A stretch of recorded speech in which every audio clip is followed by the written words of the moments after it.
Hello guys, welcome back to my channel DP Design, and in this video we are going to showcase the broken out section view.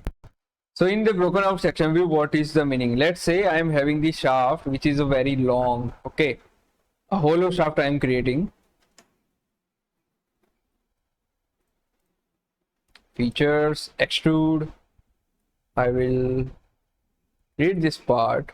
Okay, it's a very long shaft, right? And you have to fit this into the drawing. Let's say I am going to make this in a drawing, save and insert, whatever name you want to give, and A4 size, yes, I want to create, and for the 1:1 scale, okay, 1:1, 1:1,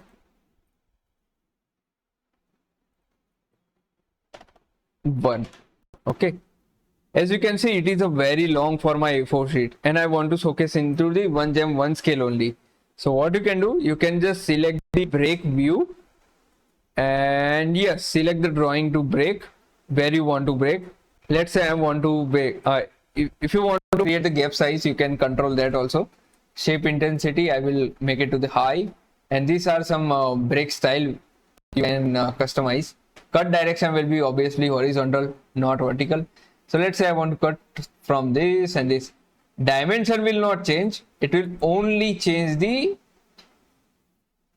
and yes, if I showcase the dimension, smart dimension, see, the dimension will not change, just a view will get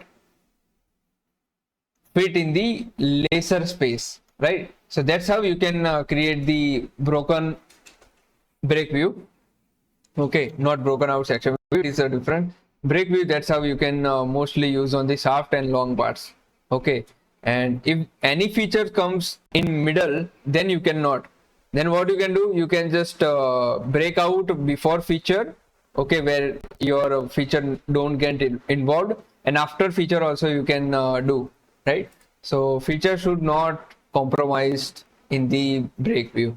So that's how you can use the break view in the drawing.